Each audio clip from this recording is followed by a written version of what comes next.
Should I put your bag there? Can we leave it here? Thank you.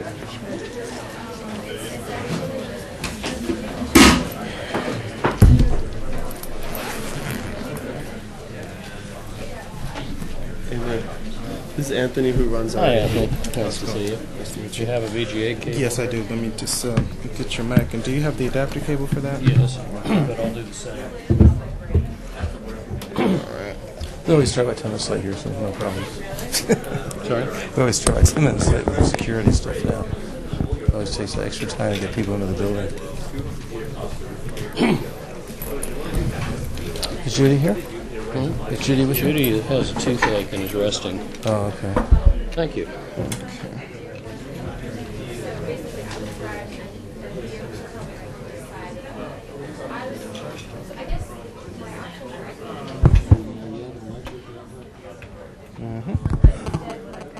got my adapter.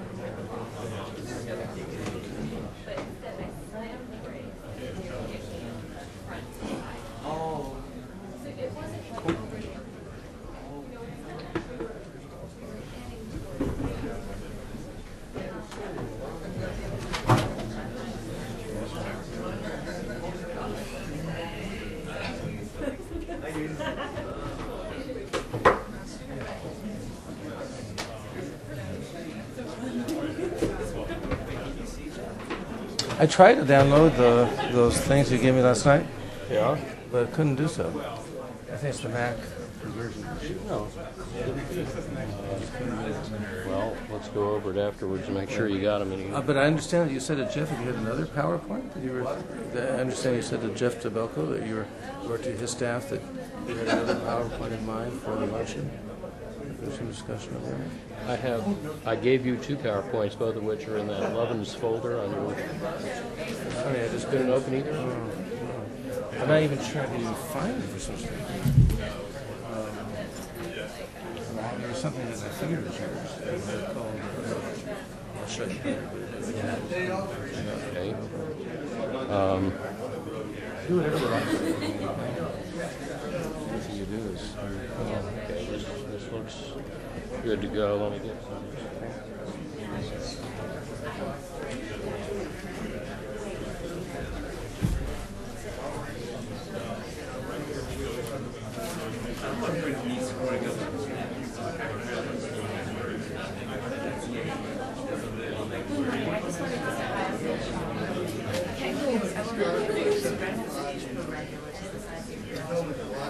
He would be here if he had something unexpected come up, and he just wanted to make sure that we said.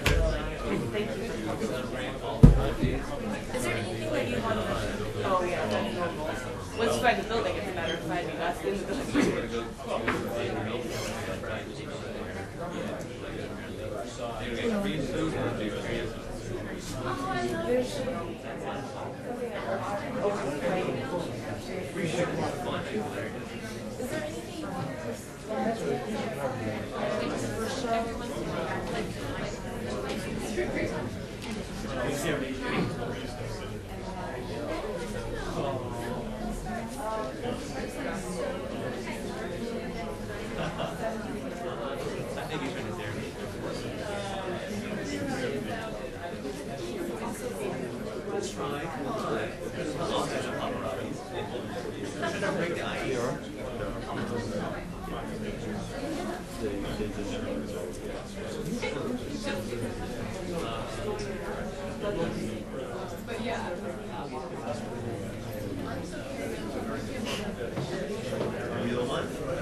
I don't know if I should disturb her friends.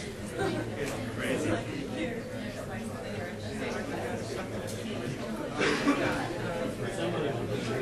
Really? Thanks very much.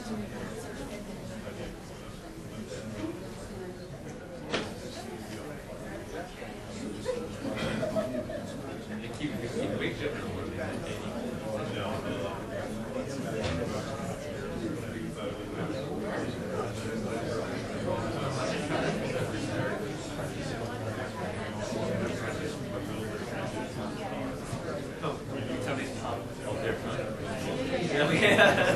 I guess we change how they go there. That's quite all right. I think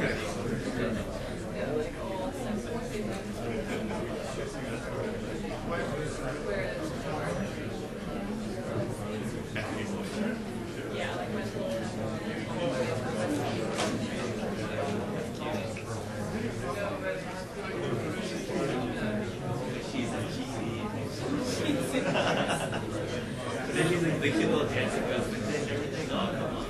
That's gotta be practice.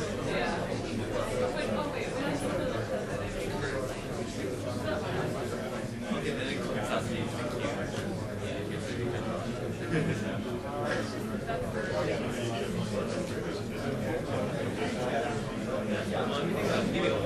our music would be back in the variety area.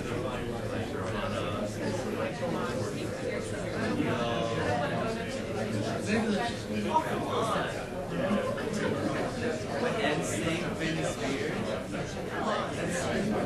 That's gonna be old. The classics of the 90s. We'll get sleepy on this thing. Well, honestly,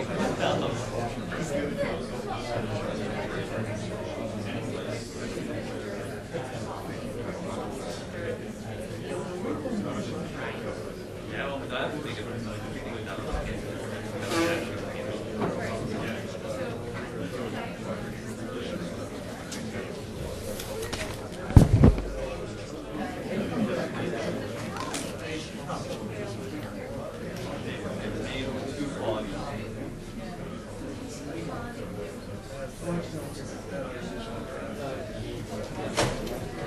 And I'll introduce you here, and then I take it you'll want to talk up here, and then if you want to take questions from the afterwards, either place. Great.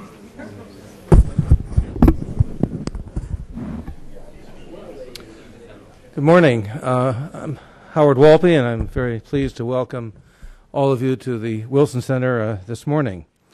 For those of you who may be unfamiliar with the Wilson Center, the Center was established by an act of Congress in 1968 as the living memorial to President Woodrow Wilson, the nation's only president who had a Ph.D. and was a university professor and university president, and felt strongly that the scholar and the policymaker were engaged in a common enterprise. And that's the mission of the Center, to really strengthen the interface between the world of policy and the world of ideas.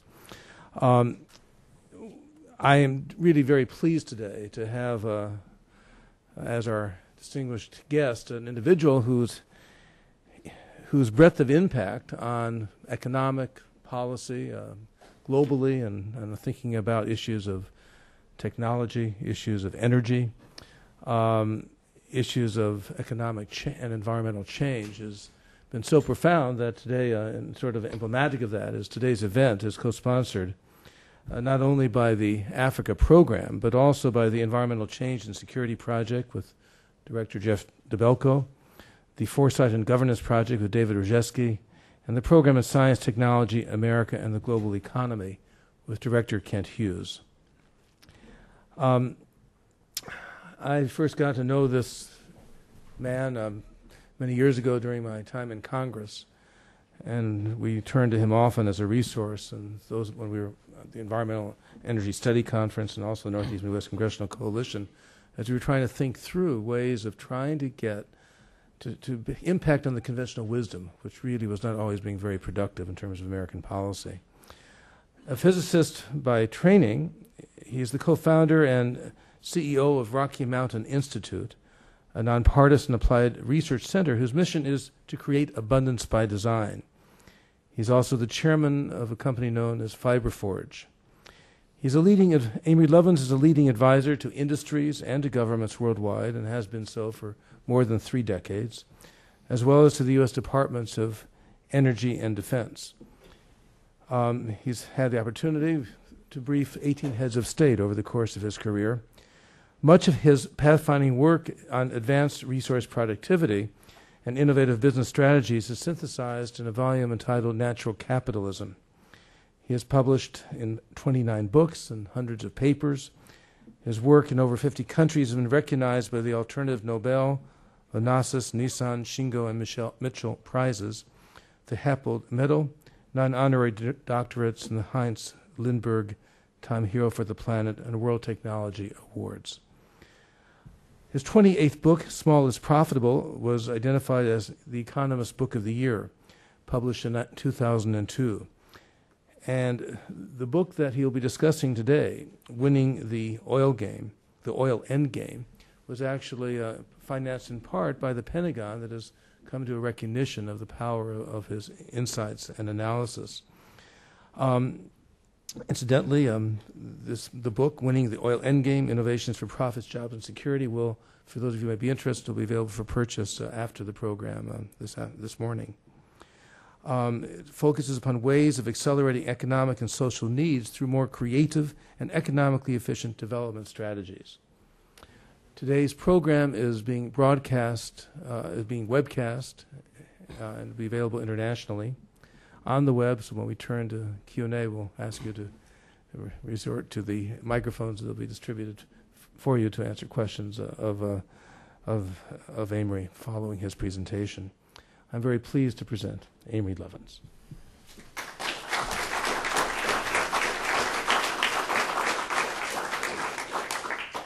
Well, thank you very much, and thank you for the opportunity to be here. I hadn't quite realized it's an international webcast, so let me apologize to those in countries that use civilized units of measure that I was going to use the usual barbaric American units here because that's who's here, but I can translate if necessary. We're moving toward the metric system inch by inch. Winning the Oil Endgame is an independent peer-reviewed study that we published last September. I was glad there are hard copies here, but you can also download the book and all of its technical backup for free as PDF files from oilendgame.com. The forwards to the book are by George Schultz and Sir Mark Moody Stewart, the former chairman of Shell, and you'll find in there a lot of original analytics. It's rather a big book, but we have put pull quotes and headlines in big type in the margins, so it's pretty easy to skim those and then drill down where you're more interested. The thesis of this study is arrestingly simple, that in the next few decades the United States can eliminate its use of oil, not just reduce its imports, and revitalize the economy, all led by business for profit. A lot of technological catalysis for that transition beyond oil would come from the military for its own reasons of mission effectiveness. And although we did not formally apply our findings to other countries, it's clear from my experience of them that others have very similar opportunities. We have seen already the conversation start to shift since this work came out, with places like the Wall Street Journal, Financial Times, Fortune, Ripon Forum, talking about getting rid of oil, not just decreasing import dependence. And I think part of that is because people are realizing that it's cheaper to save and substitute for oil than to keep buying it.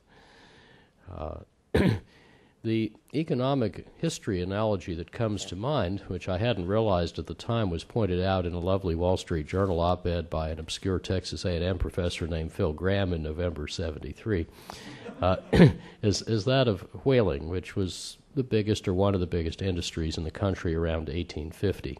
And most buildings were lit by whale oil lamps.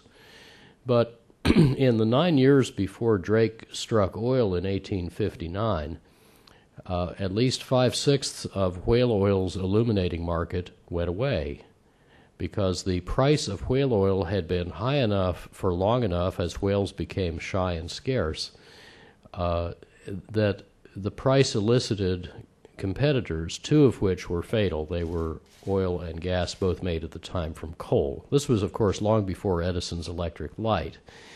But as soon as the Dietz kerosene lantern design came in from Vienna, a smokeless, odorless way of burning coal oil, it was all over within a few years.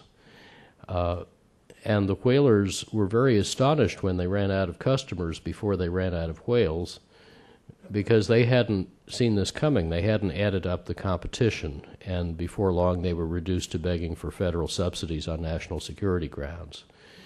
Now, oil feels to me kind of like this today. That is, we've spent decades building up a very powerful backlog of technologies for saving and substituting for oil, but no one had bothered to add them up before. And you may be as surprised as I was by what we found when we did that. There are two big reasons for wanting to get off oil. Both national security and national competitiveness are at risk here.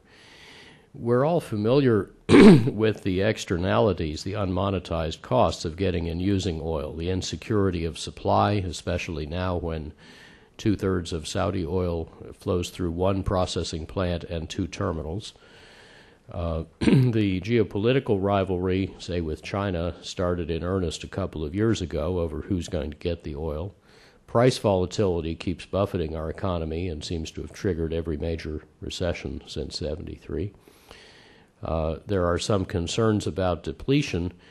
My short take on that, by the way, is that I'm not terribly concerned about it, but nobody knows who's right because the geological data either don't exist or are secret, and there's every incentive to lie about them. But it doesn't matter who's right because we ought to do the same things anyway just to make money. So if we got off oil earlier than it turned out we had to, because it does prudently take decades to turn over the capital stocks, the worst that can happen is we'll make more profit earlier. That's okay. Climate stability, it's a very similar argument. It's cheaper in general to save fuel than to buy fuel, so it doesn't matter who's right about the climate science. We should do the same stuff anyway just to make money. And I'll have a Scientific American article on that coming out August 1st. Our analysis values all of these externalities at 0. 0 is definitely not the right number, but it's a conservatively low number. Now, in addition, there are the competitiveness concerns. We're all aware of what a tough time American automakers are having competing mainly with Europe and Japan.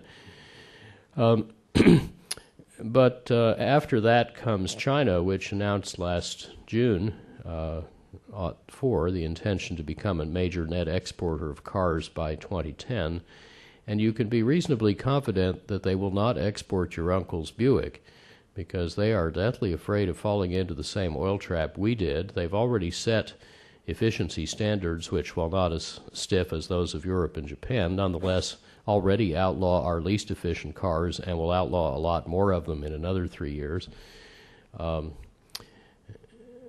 It doesn't seem to make much sense to assume that American automakers are going to make inefficient cars for the home market and efficient cars for the rest of the world because all our other major markets won't accept such inefficient vehicles. I don't quite know how that's supposed to work. But I asked a well-placed friend in Detroit recently how long it would be before you can drive home from Walmart in your Wally made by Shanghai Automotive, a efficient car that won't use much oil. He said, probably 10 years. And ultimately, it won't use any oil because China aims to become the world leader in fuel cells, just as they already are in lithium-ion batteries. And it's actually a bit harder to make a good battery than to make a good fuel cell. But they have very smart electrochemists, so I think that's a realistic goal. A lot of people haven't noticed that 3 weeks after passing their car policy, when Jabal's cabinet passed a visionary energy policy at the end of June '04, and it's built around strong energy efficiency and leapfrog technologies. We are about to get leapfrogged. So our choice is really, do we continue to import efficient cars to displace foreign oil, or do we make efficient cars and import neither the cars nor the oil? That seems to make a lot more sense. There's a similar battle going on in the airframe business.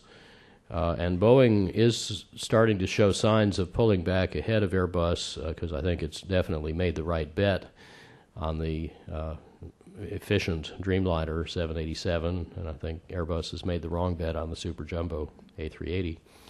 But at any rate, there are core sectors of our economy at risk here, and if we want to deal with both those and the externalities, in case you don't value them at 0, we can do so profitably by combining several steps. One is to redouble the efficiency of using oil. We've already doubled it since '75, but we can double it again and save half of what's left per unit of GDP. And the cost of saving a barrel averages only $12. This is all in year $2,000, discounted at 5% real. Then you can replace another fifth of the original projected oil use in 2025 with advanced biofuels, which I'll say more about, mainly cellulosic ethanol, and with saved natural gas. And because the average cost of those substitutions is only $18 a barrel, the overall average cost of getting off oil is $15 a barrel. That is cheaper than the official forecast of 26, half what we're paying now, by $70 billion a year in 2025. And again, this counts all the externalities at zero. So that's the essence of the business case. It's cheaper not to buy the stuff in the first place. Now, in order to do this, we need to invest $90 billion to retool the car, truck, and plane industries, and another $90 billion to build the advanced biofuels industry.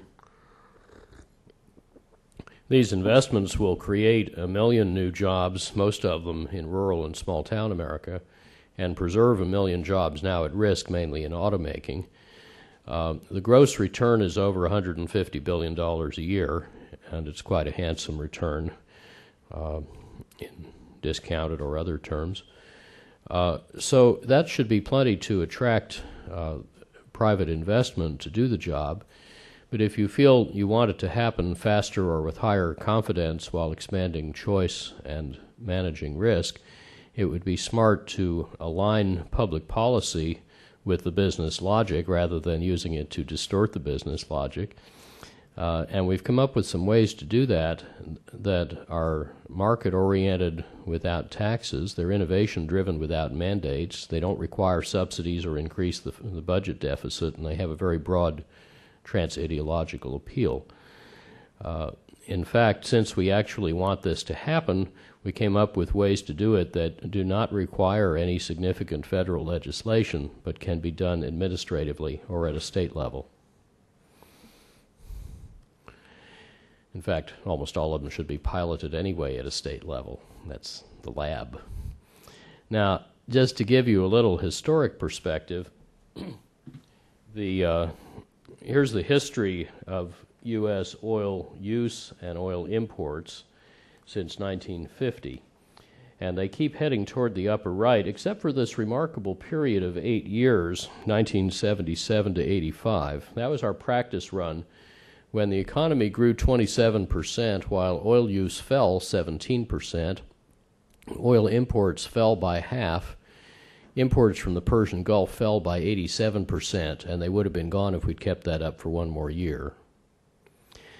In fact, because the U.S. and other countries saved so much imported oil, OPEC's exports fell 48%, and it broke their pricing power for a decade. It turned out that we had more market power than OPEC did, but ours was and is on the demand side. We are the Saudi Arabia of negabarrels, and we can save oil faster than they can conveniently sell less oil. That continues to be true today. In fact, all the more so because we have much better ways to do it, as you'll see. Well, that was practice. This is real. Now you are here. And the official projections keep heading toward the northeast corner. But I'll describe how, by better technologies and policies, we can turn the curves around with that $12 a barrel saved oil and turn them down steeply with the $18 a barrel substitutions of advanced biofuels and saved gas. And what we will end up with will be headed steeply downward and is substantially less than the alternative supply then available. I'll show you the supply-demand integration later, and you'll see there's a lot of ways to do it. Now, obviously, the key to the whole thing is the transport sector, which uses 70% of the oil, and specifically cars and light trucks. These light vehicles, which are not very light, use 42% of our oil and are responsible for 58% of its projected growth. In fact, 55 of the 58 is just light trucks. However, as you'll see, the key is to make the vehicles a lot lighter with low drag and hybrid drive, and then you can save 69% of their fuel, and the cost of saving a gallon is 57 cents retail. Now, here are, for illustration, just 4 examples of ultralight carbon fiber concept cars that have already been built, or in this case, a complete virtual design in a show car, but not a driving version yet. And they go back actually to 1991 at GM, although the Japanese did the same thing a few years earlier and didn't announce it. And these vehicles have very unusual properties. For example, here's a 2-seat Eco Speedster from Opel, 155 miles an hour, 94 miles a gallon. You can have it all. And they can accelerate about fast enough to break your neck if you want to. I'll say more about the one on the lower right in a minute. And the surprise in looking at this ultralight hybrid combination is that the ultralighting is free because you can more than pay for the costlier materials by cheaper automaking and smaller propulsion system. I'll explain that a little later. In heavy trucks, it's much the same story. The priorities are a little different. Here you start with better aerodynamics and tires, and then better engines and powertrains, and then better accessories and auxiliary power unit. And you take out some weight, although it doesn't always help to do so because some loads run out of space before they run out of weight limit. But when you do these things together, you save about 65% of the fuel at an equivalent cost of 25 cents a gallon. That's 8 or 9 times less than many haulers are paying at this moment. And the first 25% of the saving is free, as has just been agreed in some interesting industry conversations that we've facilitated. The internal rate of return for a big hauler to adopt these nearly triple efficiency heavy trucks is 60%. Which is quite enticing, and it roughly doubles the margin for a big hauler. So when I saw those numbers, I said, wait a minute, what's going on here? Gee, maybe they don't realize they can do it. That's been known to happen. So I called up the chairs of some very large companies we work with, each of which owns 1% of the trucking purchases each year, and said, did you know you could do this? They said, no, the truck makers only said we could save 10% and it would cost a lot. How do you do it? So I told them, and they said, well, gee, let's build one and test it. And if it does what you say, we'll tell the 4 truck makers that's what we want, which is the right answer. So those conversations are going on now, and we aim to flip the truck market into double and triple efficiency just by that demand pull, by educating the customers and working with the suppliers to supply what the customers will then demand. In airplanes, we worked a lot with Boeing on these numbers, you can roughly double, well, the first 20% saving is again free, that's what the Dreamliner does, and you can get to about a doubled efficiency at 46 cents per saved gallon, a price the airlines would love to see again. But then if you go to a different shape, what's called a blended wing body, which is kind of like a B-2 bomber, and with engines tucked inside, the savings approach a factor 3. And again, the keys are lighter weight, better engines, better aerodynamics. Anything that moves, it's going to be that same combination, and just add better tires if it has tires.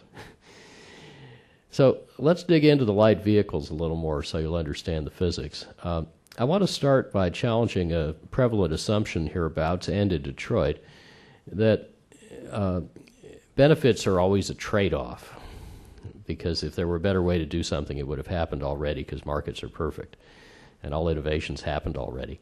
So if you want very efficient cars, they'll have to be squinchy, sluggish, unsafe, unaffordable, or ugly, and you really wouldn't want to buy one.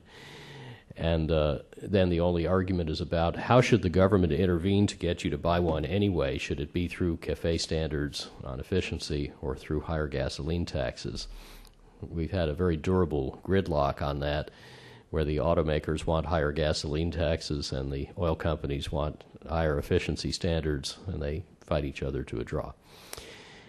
On the other hand, what if super efficient cars were a byproduct of better engineering, so people buy them because they're better, not because they're efficient, just the same way we buy digital media instead of vinyl phonograph records? In that case, you could do an end run around the political gridlock And the automakers could have a very robust business model that depends only on whether they can make better and cheaper cars than their rivals, and they would no longer need to depend on random variables they can't control, like oil prices and public policy. Well, to understand how to do this, just look at the physics of a car. About 1/8 of the fuel energy actually reaches the wheels. 7/8 is lost en route to the wheels in the engine, idling, drivetrain, and accessories. Of the 1/8 of the fuel energy that actually reaches the wheels, half of it heats either the tires and road or the air that the car pushes aside, and only 6% of the fuel energy ends up accelerating the car and then heating the brakes when you stop. Since 95% of the mass you're accelerating is the car, not the driver, only 1%, less than 1% of the fuel energy actually ends up moving the driver. This is not very gratifying after 119 years of devoted engineering effort. Moreover, when you run the parametrics, you find that 3/4 of the car's fuel use is determined by its weight, and obviously every unit of fuel energy you can save at the wheels by reducing these tractive loads will save an additional 7 units of fuel energy you no longer need to waste getting it to the wheels. So there's huge leverage in making the car radically lighter. There are, just to show you what you can do with that, in a typical midsize SUV, 68% of the potential fuel savings comes from making the car lighter weight, that much, 51% mass reduction, which swamps the savings from better integration, aerodynamics, tires, and powertrain. It compares with the 16% saving from making the car hybrid. And, you know, you can get from 956 to 279 liters per year, gallons per year. I need to fix the label, in a typical U.S. driving pattern. You can do it by making the car lighter with light metals or polymer composites or ultralight steels. And the main issues around this have always been, will it be safe if it's whacked by a heavy car, and how can you afford these light materials? Well, those issues have been resolved through recent advances in material science and manufacturing. And I want to focus here on the strongest and lightest option, the carbon fiber reinforced composites. Here's a picture of a handmade, very expensive, roughly $500,000 McLaren SLR car. It's kind of a street licensed Formula One that happened to get T-boned by a VW Golf. All that happened to the McLaren is a side panel popped off, and they'll pop it back on and fix the scratch later, but the Golf was totaled. More interestingly, though, if you were to look under the hood of the McLaren, you would find that 0.4% of the car's weight is devoted to these two-foot-long crush cones that live in here. And that 15 pounds of carbon composite can absorb the entire crash energy of this car hitting a wall at 66 miles an hour.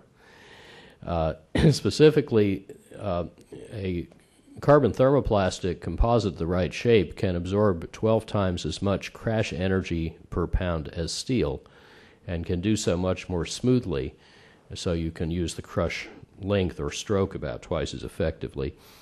Therefore, we've solved the safety riddle. We can now make cars that are big, which is protective and comfortable, without making them heavy, which is hostile and inefficient. Therefore, we can save oil and lives at the same time, and indeed we can save dollars because the manufacturing gets easier. To do this, though, we need to migrate from military aerospace manufacturing to civilian automaking, the required manufacturing technologies, and that's a change of 3 orders of magnitude in both volume and cost. I got encouraged about this when I met a young engineer at the Skunk Works who had led the development of an advanced tactical fighter airframe in the mid-90s. It was 95% carbon, 1/3 lighter, but 2/3 cheaper because it was designed on a clean sheet for optimal manufacturing from carbon, not metal. You know, it's like Burt Rutan never hires people who've worked for a metal airplane company because they have too much to unlearn. And this was such a wild idea that they couldn't find a military customer for it. So the guy left, and in due course, I was able to hire him to do the same thing for cars, working with a couple of European Tier 1 engineering service firms and other industry partners. And we ended up with your basic uncompromised 66 mile a gallon with a gasoline hybrid mid-size SUV that would pay back in 2 years at today's gasoline price. It's 53% lighter than normal, but the simulations say it can hit a wall at 35 miles an hour with no damage to the passenger compartment, or it can run head-on into a steel SUV twice its weight, each going 30 miles an hour, combined speed 60, and still protect you from serious injury. It can haul a half-ton up a 44% grade, seat 5 adults in comfort, up 2 cubic meters of cargo, 0 to 60 in 8.2 seconds. Later, we redesigned that down to 7.1. The original design was with a hydrogen fuel cell and would get 114 miles per gallon equivalent, or 66 if you put a Prius-like gasoline hybrid in it. And it is production costed and manufacturable at competitive cost. Let me see if I can do this without crashing PowerPoint, because there are bugs. Let's see, so far so good.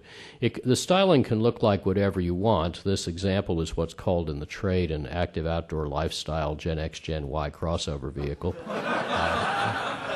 It's pretty cavernous inside, especially when you fold down the rear seats, or if you fold down just the seats on one side, you can put in 2 people and 2 kayaks. It steers and controls with a right or a left side stick, or if you're British, you stick them on the right. Virtual display, all functionality and software. It's a computer with wheels, not a car with chips. You know, Sony PlayStation 10, all by wire or by fiber, way cool. And what really excites the automakers about this design, which we did in 2000 and published last year, is the simplicity of the manufacturing. This is the very strong carbon fiber passenger cell, which for convenience of hard points and stuff, has a little aluminum subframe for the traction components up front. You can do that or not as you wish.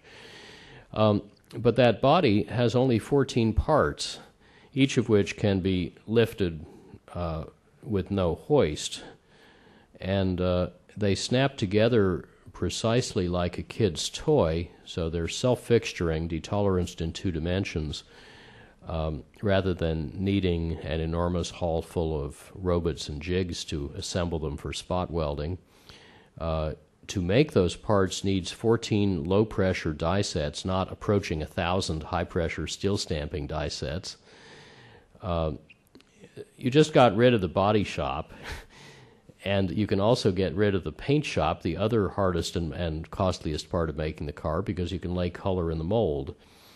So the capital intensity of making cars would go down at least 40% below the leanest plant in the industry, and the scale would go down 2/3. Therefore, the risk-reward profile is utterly different than today's automaking presents. And if you're in the steel stamping business now and you see this coming, you'd be smart to adopt it early and sell your metal bashing equipment to your competitors to slow them down.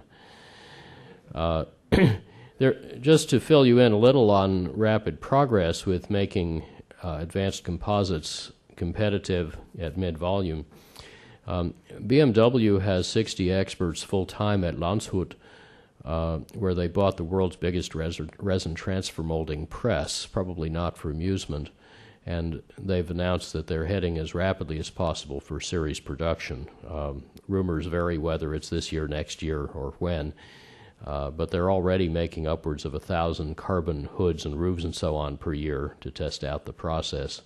And their website praises the manufacturing and crash attributes of carbon composites in most un-Germanic language. Honda and Toyota have gotten into the carbon airplane business and put their best people in charge of it. Now, why do you suppose they would do that? I'm sure they intend to make money on airplanes, but I think the game here is to migrate the technology back from that high-value, small-volume market toward automotive as they get good at it. A little private firm I chair in western Colorado to declare an interest. I'm a tiny shareholder in it. Has a patented process that's kind of like a digital inkjet printer for carbon fiber. It deposits the carbon and or other fibers in exactly the positions, orientations, and layers that you want to make a flat, tailored blank.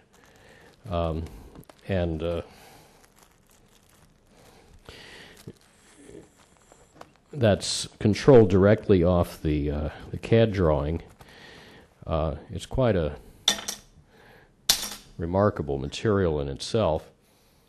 And then you just put it on a hot die, because it's maybe 2/3 carbon fiber, 1/3 nylon, or another thermoplastic, and you mold it into the net shape you want. This is a backpack frame for illustration because it's easier to carry than our big car parts.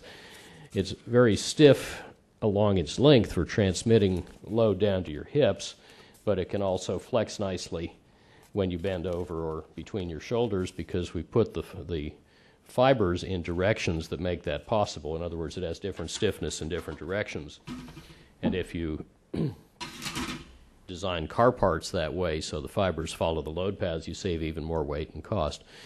The thermoforming is very straightforward. There's no chemistry. You're just basically melting and refreezing the thermoplastic. No chemistry. So you can get to 1 or 2 minute cycle times, which is what automaking needs. And basically you get 80 to 100% of the performance of hand layup aerospace composites at a fifth the cost. So this beats aluminum in cost per part.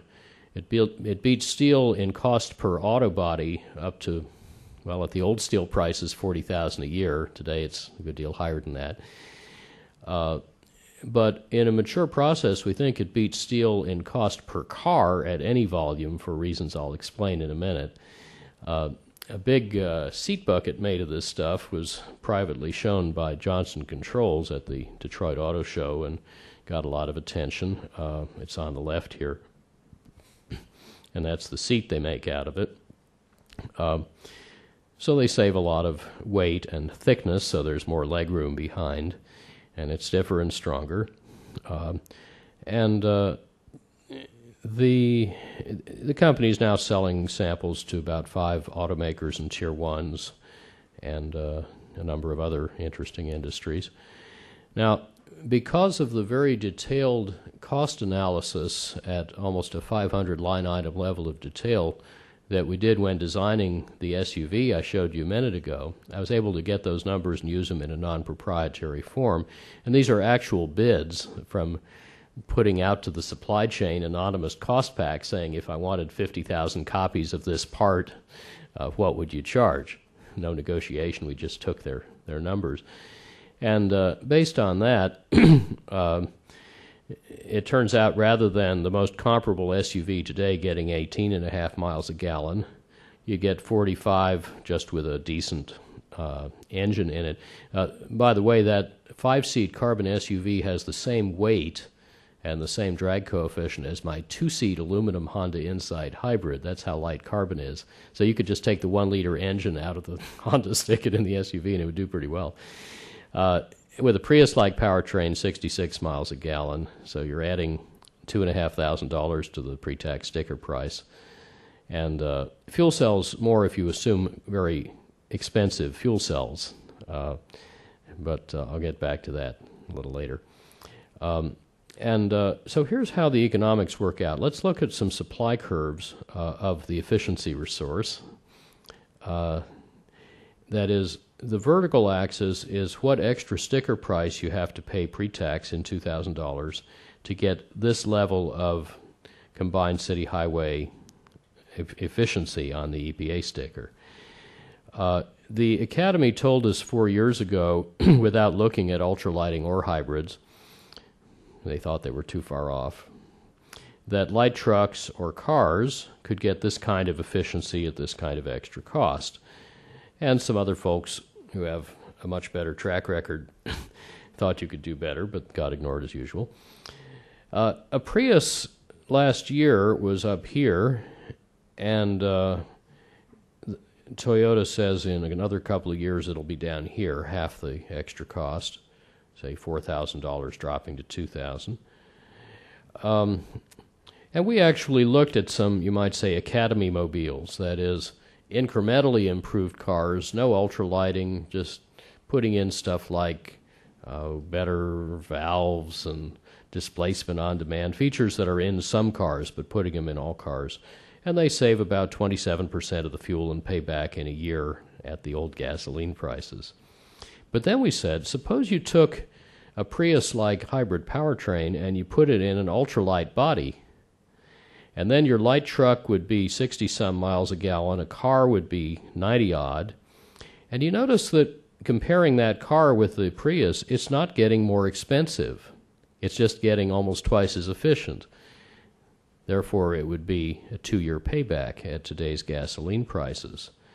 And in case composites prove not ready for prime time, the steel industry worldwide has meanwhile been hiring Porsche Engineering to design autobodies using new ultralight steels. There's a lot of progress in steel. Half the steels in today's GM products weren't on the market 10 years ago. So we took their Taurus design at roughly zero extra costs, doubled efficiency, improved safety, 52 miles a gallon, and said, well, if you put a Prius powertrain in it, it would get about 74 miles a gallon. It would start at this price, and in 2 years it would be at this price, which is, it gets most of the benefits of the ultralight carbon version. So that's a good backstop. Everybody knows how to make cars out of steel. And the market will sort out which are the winning materials. We are materials neutral. But the main point I want to make is that not only do you have a choice of materials to get there, this whole right-hand end, the ultralight, super efficient design space, is approximately free. And none of the official studies had looked at it before. In fact, the Academy was offered all the information on that and declined to examine it. In heavy trucks, it's a very similar story, and I've already given you the kind of punchline from that. And in airplanes, if you look at fuel intensity, you can look at how the various aircraft have gradually improved and how the fleets have improved, partly by wringing out empty seats, which is the difference between these two lines. Anyone who's flown lately knows all about that. Now, the government projection says that the fleets will continue improving, but at half the pace they have historically. I don't know where that comes from, and they don't either. But there are a lot of industry studies saying you can do another factor 2 or 3 better than that, and that's very consistent with our results and what I told you earlier about blended wing body. So when you add all this up, you look at how many dollars it costs to save a barrel, and that's refiner's acquisition cost at the refinery gate, you find that you could save altogether about a little over half of projected 2025 oil use at an average cost of $12 a barrel. You don't actually get it all done by then. You get about half of it done by then. The rest takes longer as you turn over vehicle stocks. But that's the potential compared with that baseline. Now, if you use Academy-style incremental technologies, you only save half as much, and it costs you half as much, $6 a barrel. But it turns out that's not as good a deal, because if you then try to substitute for the other half of the oil on the supply side, some of it's going to cost too much. So it's a much better deal overall to be bolder on the demand side. And yet, you're not really being very bold. There's no new invention in here. This is all using the best technologies or entering commercial service in spring 2004. I think that's conservative. There's a lot of invention going on. Now let's turn to the supply side. When you talk about ethanol, most people think of corn ethanol, which is a small and rather costly resource. And currently we use 7% of our corn to make the equivalent of 2% of our gasoline. So you can't make very much of that without interfering with the land, water, and other requirements of food production. Anyway, it's uneconomic without subsidy in most cases. However, there are new processes that instead turn woody, weedy feedstocks like switchgrass and poplar into ethanol, and not in the traditional way used for corn. There are other processes, some thermal, some enzymatic, that give twice the yield with lower capital cost and as much as 8 times more favorable net energy ratio. A lot of folks don't understand that distinction and keep criticizing modern cellulosic ethanol as if it were old corn ethanol processes, but that's simply not correct. In fact, there was one of those in Slate yesterday, really silly paper. Anyway, it turns out that you can get robustly competitive, close to 4 million barrels a day, from lignocellulosic ethanol and a little bit of biodiesel. And then there's some feedstock left over that would be attractive for displacing another 1 million barrels a day of petrochemical feedstocks. Now, just to give you an idea of the maturation of this sector, Brazil makes a lot of ethanol out of sugarcane, and they had to subsidize it initially, but they've now stopped doing that and have earned back the subsidy 50 times over from oil savings, because they're now displacing a quarter of their gasoline this way and rising fast. In fact, many of the new cars in Brazil are what's called total flex. They can burn anything from neat ethanol to pure gasoline. You just put in whatever and the car figures it out. Therefore, there are no captive customers, and the ethanol has to compete. And it competes so well that after it pays the 54-cent a gallon tariff that the U.S. imposes on it to protect our corn farmers, it still lands in New York at $1.10 a gallon. A gallon has maybe 30% less energy than a gallon of gasoline, but it's still quite a good deal. And Brazil is cranking up to export on a large scale to Japan and China. They would love to export to us other than the tariff barrier, which WTO will in due course make us take away. Europe, a couple of years ago, made 17 times as much biodiesel as the U.S. did, and about half of it was distributed by oil companies as a branded product. The rest mainly through hypermarkets and supermarkets by new firms like Greenergy. And this is part of a deliberate European strategy to shift farmers from temporary subsidies to durable revenues. There is some of that activity in this country as well, but if you carefully read the legislative language, you'll find that nowadays you can get twice as much subsidy for making biodiesel from soybeans as for making it from McDonald's cooking oil, used oil. And the new proposed legislation says biodiesel is defined as containing methyl esters. Well, there's a lot of good biodiesel that doesn't contain methyl esters. It's made in different ways. It seems really odd to make the subsidies and so on depend on what you make the stuff from, but it's all part of soybean politics. Now, the other half of the supply substitution, besides the advanced biofuels, is the saved natural gas. And this is a remarkable omission in our whole national energy conversation. We are told that gas demand will rise from 24 or so trillion cubic feet a year to 31 in 2025. Well, not if we use it in a way that saves money. Half of that can be saved at an average cost of about 88 cents a million BTU, which is about an eighth of the market price lately.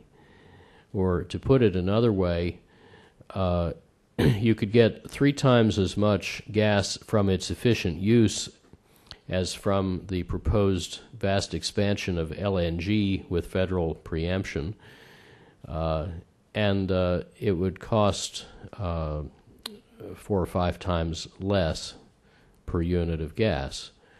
Or you could get 8 or 10 times as much as from the coal gasification that is now seeking huge new subsidies. It's the Synfuel Corp all over again at 4 or 5 times lower cost.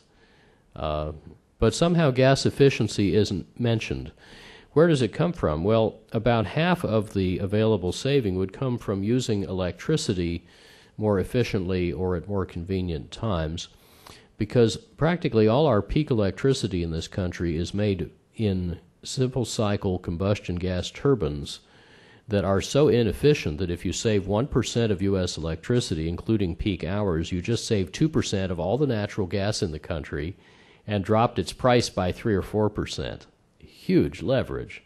So if you want to keep petrochemical industries on shore, a propitious start would be to go to the 48 states that reward distribution companies for selling you more gas and electricity and penalize them for cutting your bills, and get them to act like the other two states, Oregon and California, that align utility with customer incentives. Actually, this is such a big winner that it could cut $50-odd billion a year off our gas and electric bills just in a few years if we paid attention. And this is using very well-proven techniques that many utilities know about, but they're penalized if they use them. That's not on the federal agenda either. And then you can save another quarter of the gas efficiency potential directly in industry and buildings. This is from a 5 national lab study, and I know it's conservative because in our own consulting practice in this area, we've never gotten results that bad. And then you can save some more by not needing so much natural gas, for example, to run refineries, making liquid fuel because you don't need so much liquid fuel because you have efficient vehicles. So altogether, you can free up upwards of 10 trillion cubic feet a year to substitute for oil directly or indirectly. And here's how all the pieces fit together. The Energy Information Administration in January '04 projected that we would need 28 million barrels a day of petroleum products in 2025. We can make almost 8 of that go away by then and still be in the course of saving an additional 7 by the $12 a barrel oil efficiency I described, leaving, since it's not all done by then, a net demand in that year of 20 million barrels a day instead of 28, of which we can knock off almost 6 with biofuels and biomaterials, almost 2 with the direct substitutions of natural gas that are no-brainers and make sense no matter what the relative prices are. And then the government projects almost 8 of domestic production, not counting Arctic refuge or other areas not yet approved, leaving a balance to get from somewhere of 5. Where do you get that from? Well, there's a lot of ways. Maybe we should be buying more efficiency. If we're using $12 efficiency to save $26 oil, maybe we're not buying enough of it. Or we could wait a little longer and get the rest of it, bigger than the balance, that is still in the process of being saved. Or we could, of course, continue to import petroleum from Canada and Mexico as we do now. Or we could drop our tariff and allow the Brazilians to sell us their cheap ethanol. Or there's the saved natural gas left over. We only used 1/3 of it over here. Well, it turns out the rest of it is enough to save this balance if used directly, or if you make it into hydrogen first, which is more efficiently usable, you can also displace all the domestic oil output from the saved natural gas. And I'm not even counting other options. For example, available very windy land in the Dakotas, if you used a few percent of it for wind turbines and let the cattle graze on the rest of it, would give you enough hydrogen, 50 million tons a year, to run every highway vehicle in the United States.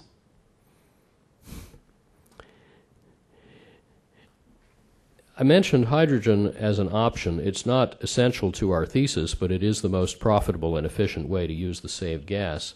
So if we go back inside that SUV I showed you earlier, here's how the bits fit together for the hydrogen fuel cell version.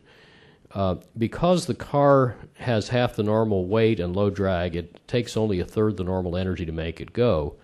So it can cruise at 55 miles an hour on the same power to the wheels that a normal car uses to run the air conditioner on a day like this. And therefore, the fuel cell gets 3 times smaller, which means you can pay 3 times as much for it per kilowatt, which means you can afford it a lot earlier. How much earlier? Well, at a normal 80% experience curve, you would need 32 times less cumulative production volume to get to your price point. That's a whole lot of years. Moreover, the tanks to store the hydrogen for a 330-mile driving range would be small enough, 1/3 the normal size, to fit conveniently. So there's no packaging problem and you don't need any storage breakthrough.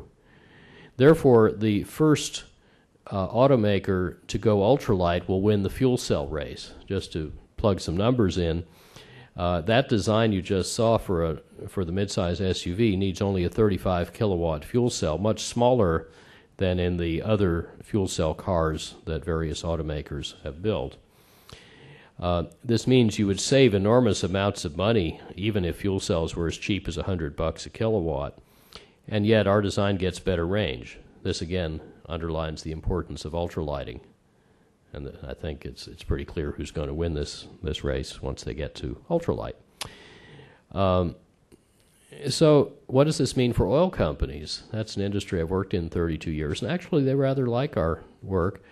And the heads of many of them have already said that we're beginning the oil endgame and even the opening of the hydrogen era.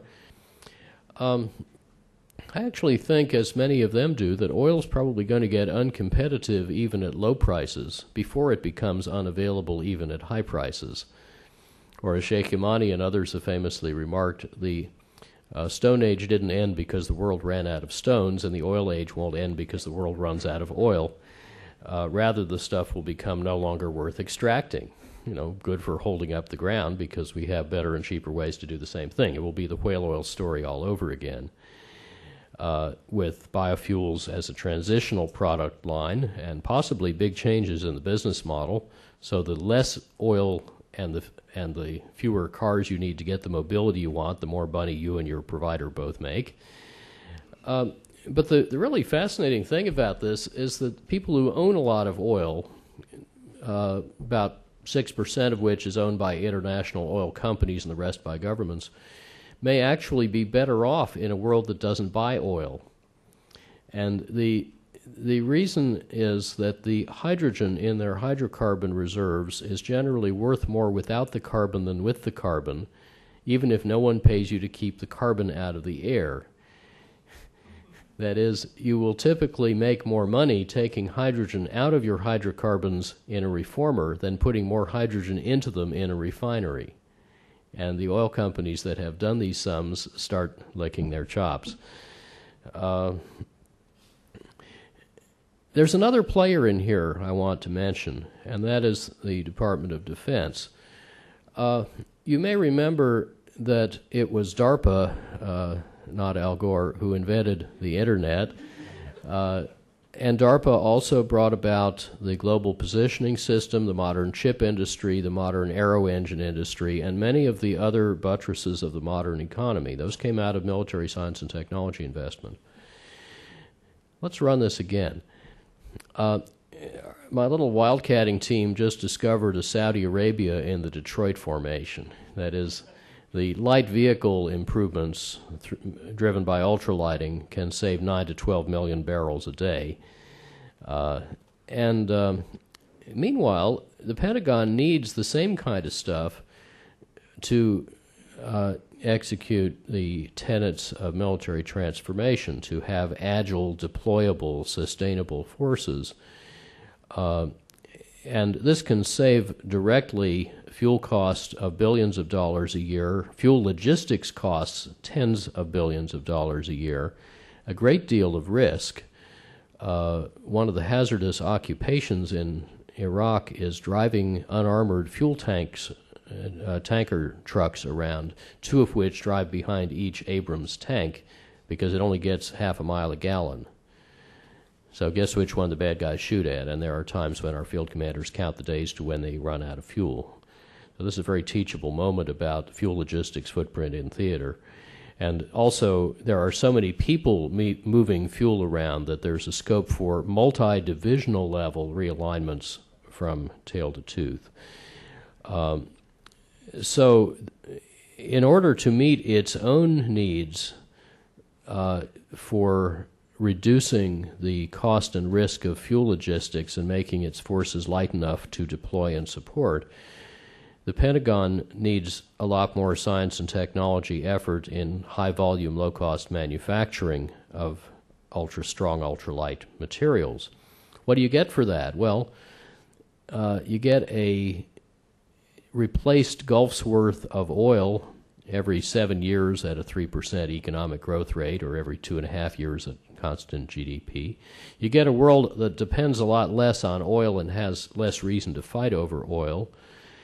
the opportunity to make the big three competitive again, cheaper oil, less supply-demand pressure, more balanced trade, the ability to treat countries with oil the same as countries without oil, more equitable global development, more confident and capable warfighting, but a lot less need for it because guess what? Neg missions in the Gulf, mission unnecessary. We wouldn't need to fight over the oil, and the military professionals really like that idea. So please keep this big game in view.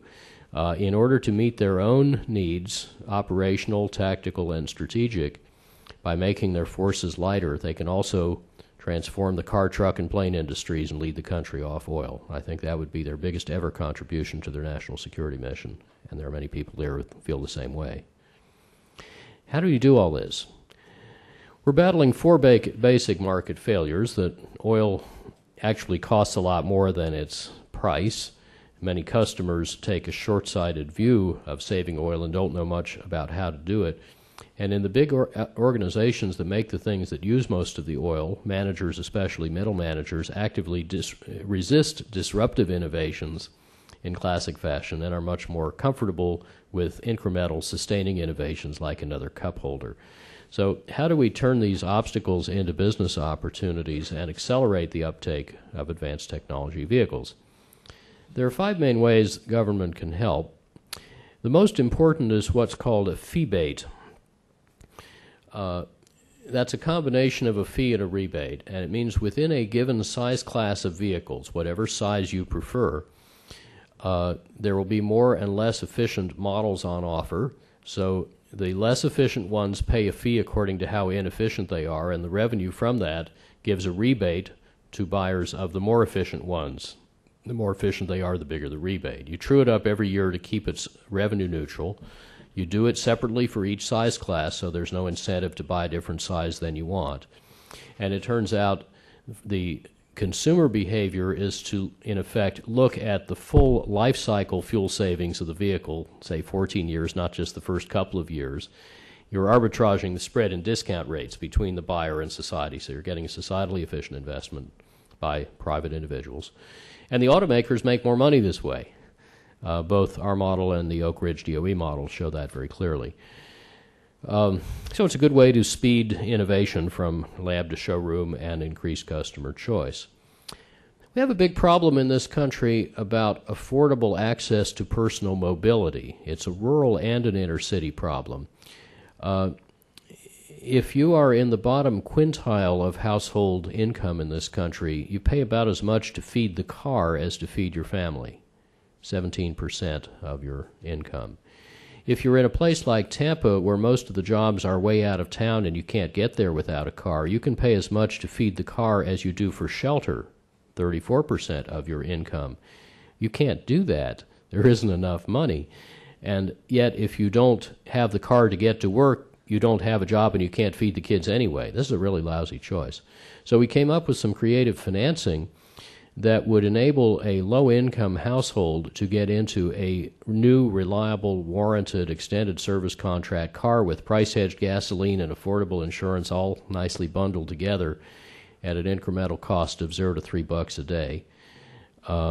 There's some recent evidence that if, for example, African-American and white households had the same car ownership, it would cut the employment disparity in half because of better access to job opportunities. So this is a big deal. It's the last frontier, in a way, of welfare reform. And by the way, for every car so financed, we're going to scrap one of the dirtiest clunkers, cleaning up urban air faster, and that will also create a new million-car-a-year market from customers that were not creditworthy and they were never going to buy a new car before, and Detroit's going to make money on every one of them, so they kind of like that idea. Oh, by the way, back to fee-bates, we now live in the one jurisdiction in the United States that's doing something a little bit like that.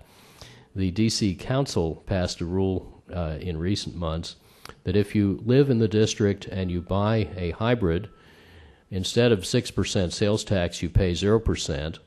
And if you buy something more like a Hummer, whose extra weight cracks up the streets more, you pay 7% instead of 6%, and that extra revenue pays for the tax abatement on the hybrids.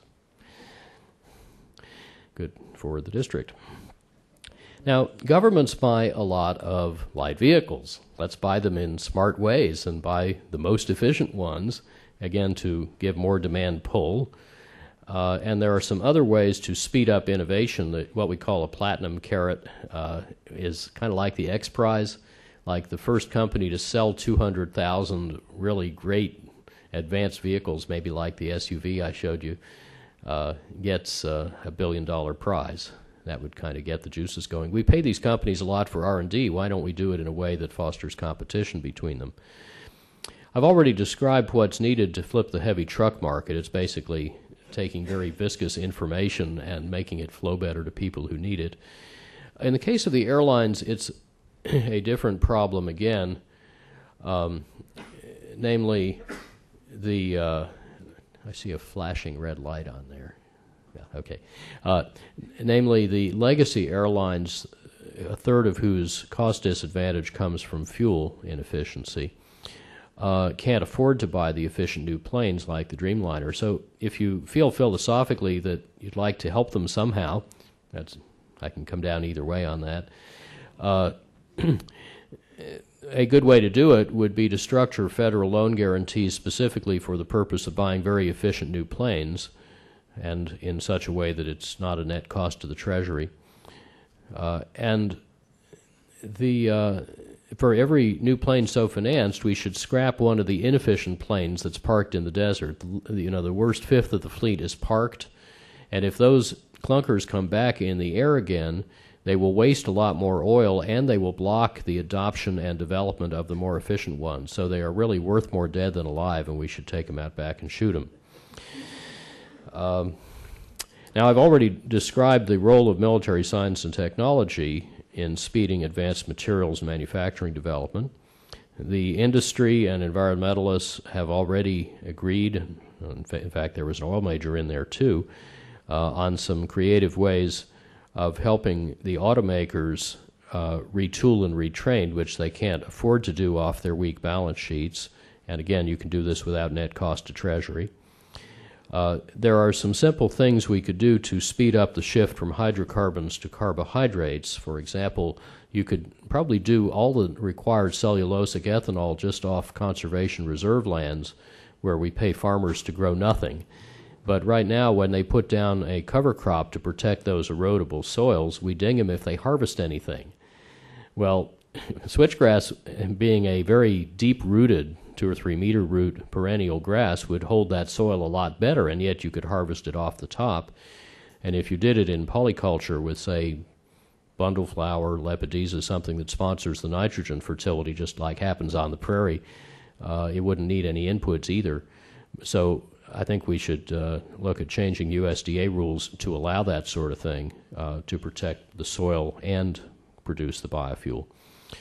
And there are a lot of other ways we can get out of our own way, and most importantly with the state-level utility reform I mentioned earlier. What all this could do is move us rapidly from today's cars, jumping over the incremental improvement stage to ultralight hybrids, and save almost $400 billion at the pump, and essentially squeeze out the inefficient models as quickly as possible. Now, fast changes have happened before on a big scale. It took the auto industry in the 20s only 6 years to switch from wood to steel auto bodies. When we had a real mobilization in World War II, it took 6 months to go from 4 million cars a day to 0 cars a day, making jeeps, trucks, planes, munitions, and the stuff that won the war.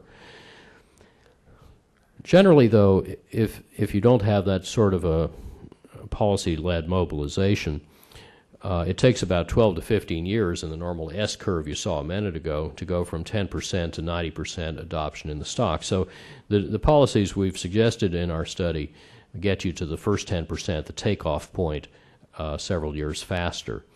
It is encouraging that when we last paid attention to oil, we were cutting its intensity 5% a year. It's like a Gulf every 2.5 years. And as a little reality check, if every car and light truck on the road in 2025 were only as efficient as the best ones in the showroom last year, they would save 2 Gulfs worth of oil, or 1/6 of the total projected oil use. I don't know whether you want to treat that as a forecasting error, but it shows that this is not terribly hard to do. And by 2025, those 2004 models will look pretty antique.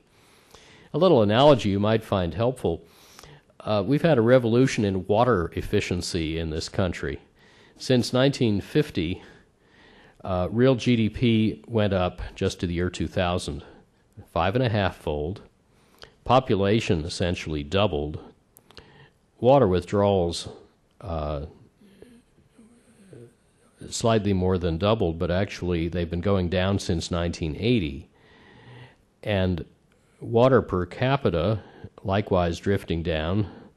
Notice that water per dollar of GDP went down 59% already compared to 1950. Did anybody notice? Did this require draconian regulatory interventions and taxes and changes in lifestyle? No. A lot of, millions of people made smart decisions. And if you want a little energy analogy, Howard is old enough to remember a foreign affairs paper in 1976 in which I suggested that rather than following the official forecasts of the day, total U.S. energy use could actually stabilize and come down as we gradually started using the stuff in a way that saves money. Well, the heavy red line down here is what actually happened so far. We're pretty close. The current official forecast is simply a slight adjustment to reality using the same turn-the-crank mentality we had before, but actually we know how to do a lot better than this blue curve, especially for oil, and here's how. Again, to reprise, oil use and oil imports, rather than heading steeply upward, could turn around on this green curve with $12 a barrel efficiency, implemented, if you look at the slope comparison, implemented 2/5 slower than we actually did when we last paid attention. Then we turn those curves steeply downward with the supply side substitution as well, the advanced biofuels and saved natural gas. And just for illustration, I showed a 10% tranche of hydrogen here in gray. 2 of those would be enough to get rid of oil imports altogether if that's the order it happened in sometime in the 2030s. And once you've embarked on this path, you're inexorably headed off oil altogether sometime in the 2040s. So a couple of generations from now, oil could be a museum piece. There are a lot of reasons to do this. You may be concerned about national security, about economic buffeting. Boy, would we like to see 172.9 again. About jobs, about the planet, about our kids. Whatever your motivations are, it seems obvious to many of us that this is an endgame that we should be playing to win. Thank you very much.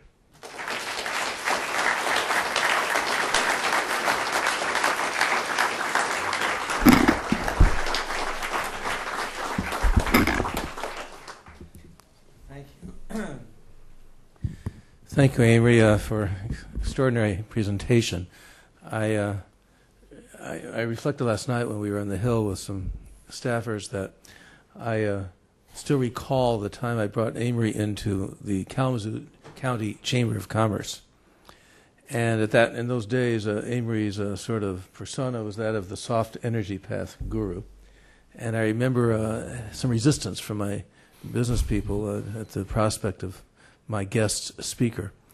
But that was only until they heard him speak. And then suddenly beginning to understand the issues, not only in soft environmental terms, if you will, but also in hard-nosed economic dollars and cents terms, made a huge impact. And it's still been enormously frustrating. I mean, I saw, sitting on the Science and Space Technology Committee, how there was a perfectly inverse correlation between, in terms of the kinds of dollars we were investing behind various technologies, those that were likely to reduce our dependence upon petroleum the most rapidly and the most cheaply and with the most benign environmental impact received the least subsidy, and those that had the precisely opposite consequence were the ones that were receiving the subsidy. And I still think we're probably in that same inverse relationship, unfortunately, though they're... But a very strong positive correlation with campaign contributions, I dare say. Absolutely. Absolutely. No. And even the allocation of memberships on the committee, which has a... But with that, let's open it up. And we'll have a microphone that will be handed to you. If you have your hands, could you please identify yourselves and your affiliation Thank you, question. We started a bit late, and so we'll run this program until about 11:45.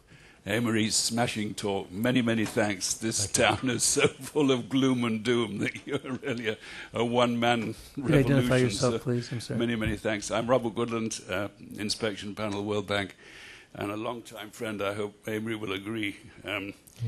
My question is, I paid, I hope, close attention, but I don't think you mentioned coal. And one of the main outcomes of the recent Gleneagles G8 conference was a sort of afterthought of telling the World Bank to do something about climate and carbon energy.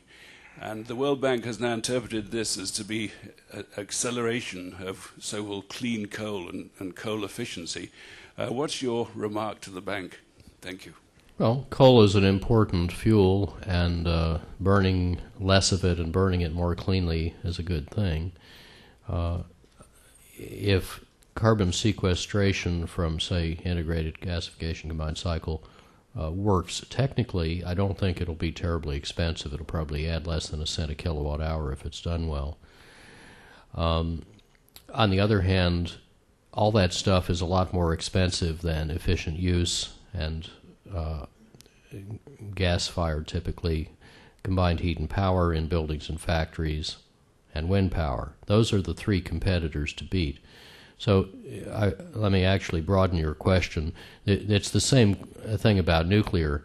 Nuclear and coal and new combined cycle gas plants are generally compared with each other. Sorry, those are the wrong competitors. What the market is actually telling us is that none of the three can compete with the other three I just mentioned. So let me show you an amusing little graph that we published a few weeks ago, which I think will surprise a lot of people that hadn't added up the numbers before. This is a little small, but this is the global installed electric generating capacity. The brown is low-carbon combined heat and power that is decentralized, and it's about 60 or 70% gas-fired. And all the wedges in various colors below that are different kinds of renewables, not including big hydro. We cut off the hydro at 10 megawatts. And the line here is nuclear capacity. And then in the lower graph, it's the same thing for annual electric output, which is a 3-year lag behind capacity. And basically, what these graphs tell you is that these low and no carbon decentralized options past nuclear power's installed capacity worldwide 3 years ago are passing it in electric output this year, added last year 6 times as much capacity and 3 times as much annual output, and are officially projected by the relevant industries, including the nuclear industry, to add 5 years from now 177 times as much capacity as nuclear. And by the way, the demand side resources being added are probably bigger than all of this stuff, but nobody's keeping data on them. You know, in this country, 22% of our increase in energy services provided in the past decade has come from supply. And the Energy Information Administration publishes reams of data, some of them useful, some of them correct, about energy supply. They're trying to do that. The other 78% came from reduced intensity, and they publish essentially nothing about that. So the big part of the solution is invisible. Let's take the first derivative of this capacity curve. Let's see. And just go here. Okay? This is the annual additions in capacity. Red is nuclear. So the International Atomic Energy Agency and International Energy Agency, World Nuclear Association, see it fading away. This is net of permanent retirements. In other words, it's the net addition of capacity. And the same is true for all of the other technologies here. The aqua is the low-carbon, fossil-fueled combined heat and power in buildings and industry. Green is wind, which cut a corner here. It was depressed last year by the mess with the U.S. production tax credit, and it should catch that up this year. The blue is photovoltaics, the black is a mixture of geothermal biomass and small hydro. Probably 2005 is the first year in which new nuclear construction starts, which are the little dotted line in here, will be less than world photovoltaic installations. Now, if any of you are surprised by this, I think a lot of people would be, it's because no one had bothered to add it up before. And therefore, the nuclear advocates were getting away with their contention that only they have something big and fast enough to help with climate. Clearly not true. Their option got walloped in the market and is going away. At the moment, it has a few $1 billion of annual revenue, and renewable power had $28 billion of annual revenue from selling the equipment last year. So nuclear is really hardly a serious option anymore. Coal is. Nuclear is trying to create an illusion of activity before it disappears altogether, so that it can get all of the remaining costs and risks laid off on the taxpayer, while the advocates only take any upside available, although they haven't made money so far. So I think this raises some very interesting policy issues, and I'll just mention two, and they apply to coal as well. One is, if you think the climate problem is serious, which I do, doesn't it behoove us to choose a portfolio of investments that will displace the most coal soonest, or the most carbon soonest, per dollar? This seems pretty obvious.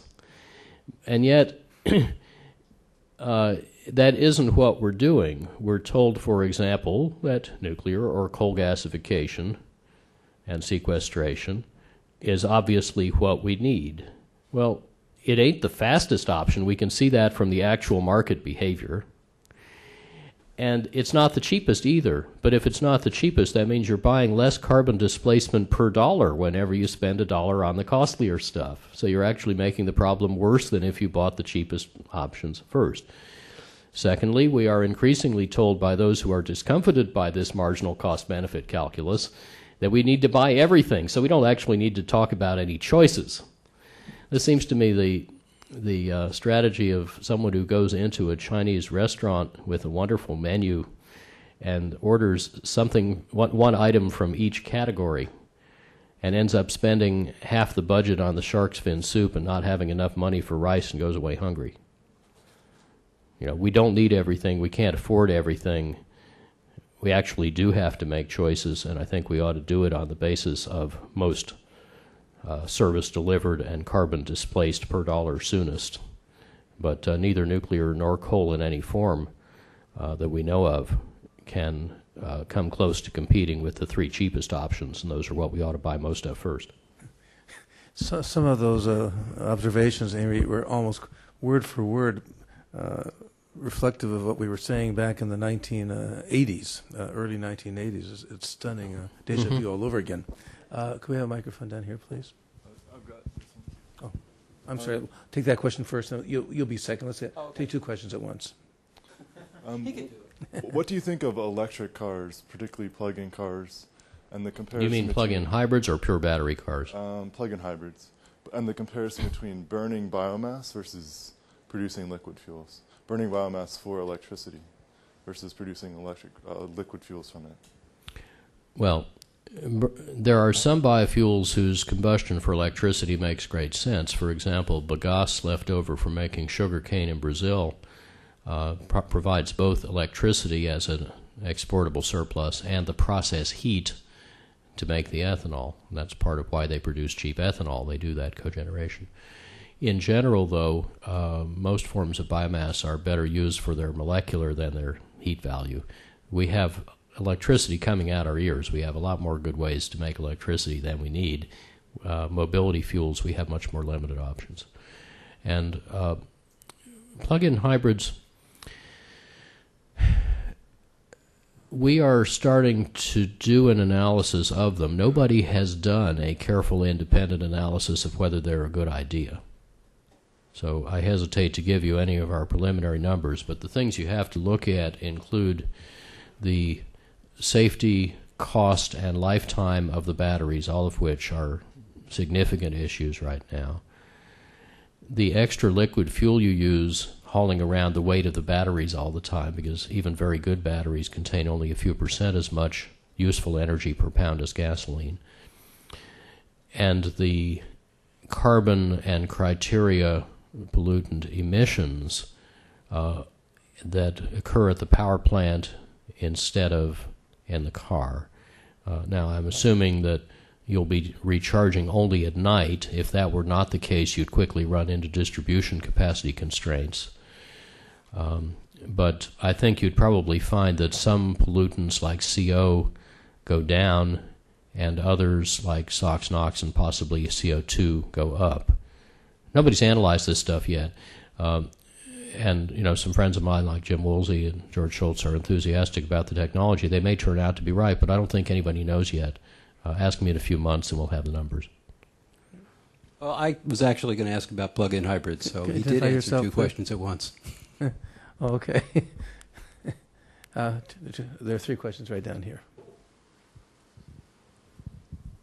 Yeah, my name's Dan Driscoll from the National Academy for Public Administration, and question about those composites that you were showing us. I know that one problem with cars today is that when they go in the junk heap, they just sort of they move down to Mexico. They go someplace where they just constantly move down the line and get worse and worse.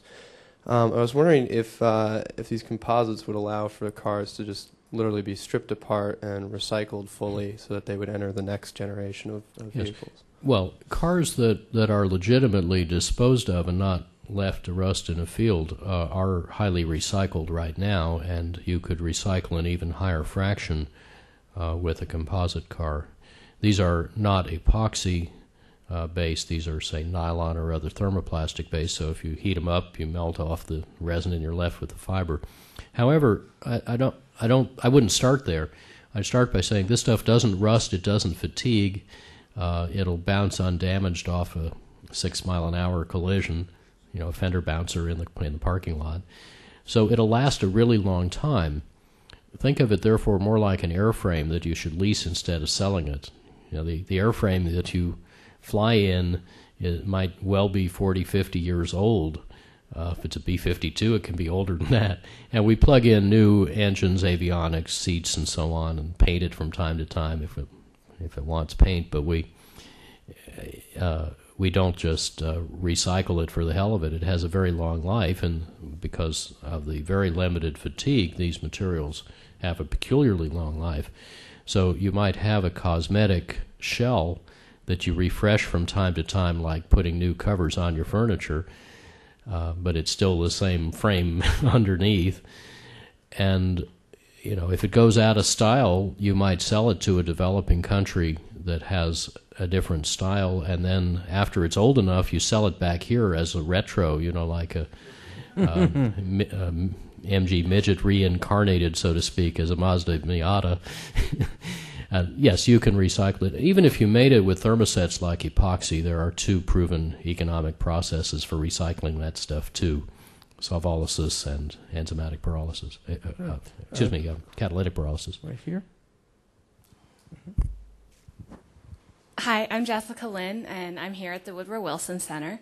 And my question was, with your heavy emphasis on improving efficiency, what do you think will really happen with overall consumption? Because my understanding is that if you look at our economy historically, oil intensity has decreased, but overall consumption is still increasing.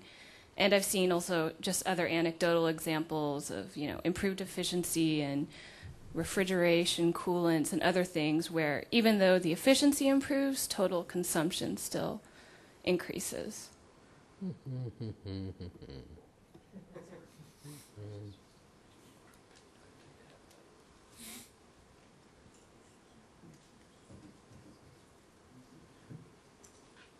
Well, just for fun, let me get you some numbers.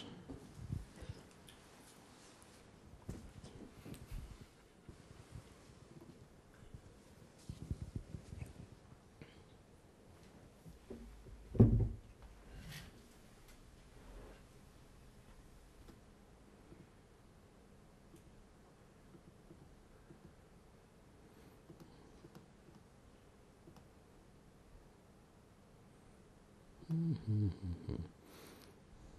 want the consumption. There we go. So, if we look at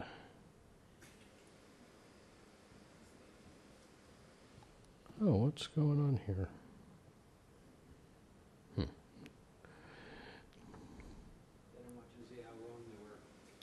Yeah.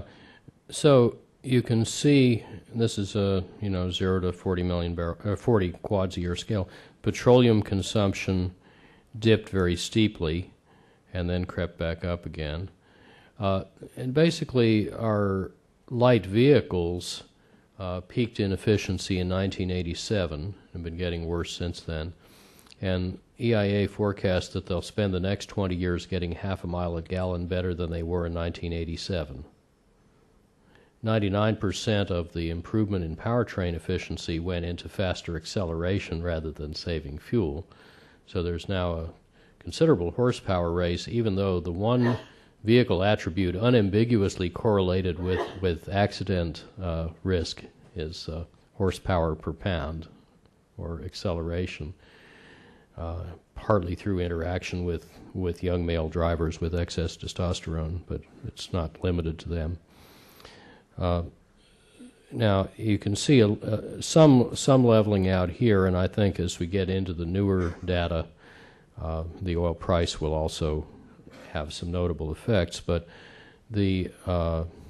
here's natural gas, and that's been, I believe, drifting down lately in the newer stats because of the very high prices.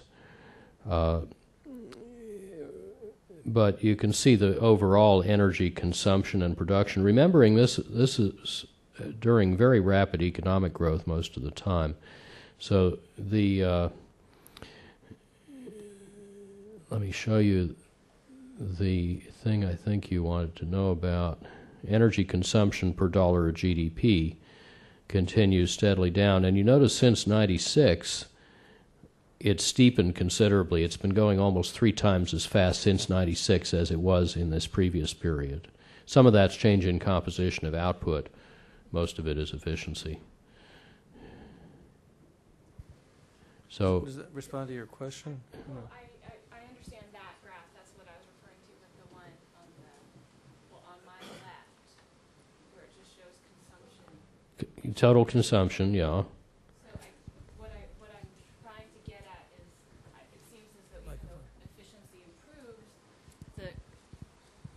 Even though efficiency improves over time, activity increased faster in general. Yeah. So, will people drive a whole lot more? EIA assumes people will drive and fly an enormous amount more, and we made the same assumption, arguendo, even though it's a little hard for me to imagine. If you like gridlock now, you'll really love it then. But of course, it would be very sensible to stop mandating and subsidizing sprawl, so we didn't need so much involuntary travel. We didn't assume that in our study, but it would sure make sense, because then we wouldn't have much sprawl. Real estate developers that do new urbanist design will tell you that if you give people a layout that lets them walk 5 minutes to where they, between where they live, work, shop, and recreate, you get much higher property values and yet lower development cost. Everybody makes more money on the deal, and it's a much better way to live, and you get stronger communities and less crime, and all sorts of good things happen. So that's another whole part of the agenda. Really, we don't want driving. We want access to certain places. The best way to get access is to be already where you want to be, so you don't need to go somewhere else. That's more sensible land use. And the next best way is probably just to get virtual mobility, move the electrons, leave the heavy nuclei at home.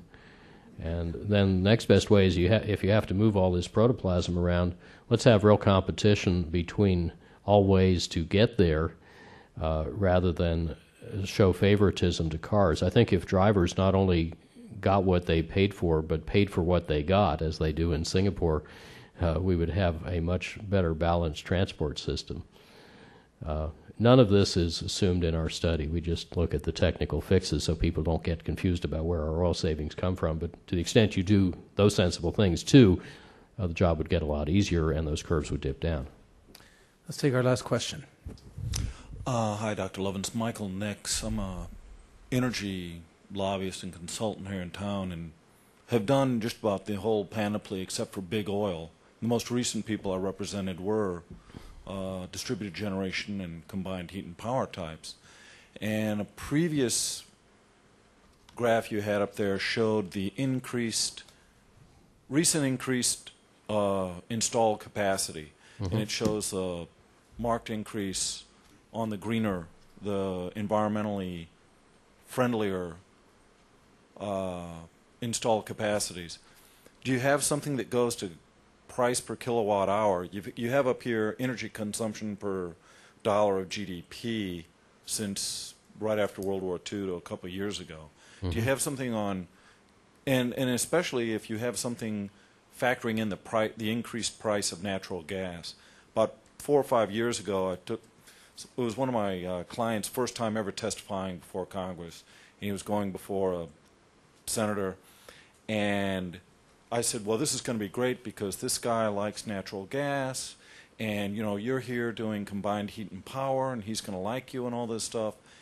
And back then, natural gas was about $4.50 a thousand, and now it's what, almost $7. So I've got this guy all primed up. We're talking to him, and I said, don't be worried about this. They'll have a place for you to testify. They have the days up there. You know this deal, Congressman. And he gets up there, and the senator says, well, I don't know how you guys can get into this using natural gas for electricity generation because you guys designed a lot of your plants when it was $2.50 a thousand, and now it's $4.50 a thousand. And today, it's almost $7 a thousand. And that's what a lot of the combined heat and power is using. And the combined cycle plants, of which we have 200 gigawatts more or less idled because they were built for demand that didn't exist, are running at 20 or 25% capacity factor. Yeah. Yeah, well, it serves them right. The demand wasn't there. Look, the whole energy scene to me today is highly reminiscent of the early 80s. Remember when Reagan came in and was strongly pushing subsidies to expensive forms of energy supply and greasing the regulatory skids, and let's get these obstacles out of the way to build these vitally needed facilities. Starting 84, 85, there was a glut, prices collapsed, the market collapsed, and the supply-siders went broke because basically the market had produced a gusher of efficiency in the aftermath of the 79 price shock and the CAFE standards, and got to the revenue first because efficiency deploys faster than big supply does. Now we have decentralized supply also beating big supply because it's faster. When it gets to the revenue first, the people that built the big, slow, lumpy, expensive stuff go broke, and it serves them right. This is a very bad movie. We don't really need to see it again to know how it turns out, but there are a lot of people in this town determined to watch it all over again, unfortunately with our money. Amory, my hope is, of course, that more and more policymakers will have access to this kind of information and might be able to begin to change the conventional paradigm that still tends to dominate policymaking in this town. I want to thank you so much for a fascinating presentation and want to thank all the members of the audience today for joining with us. Thank you.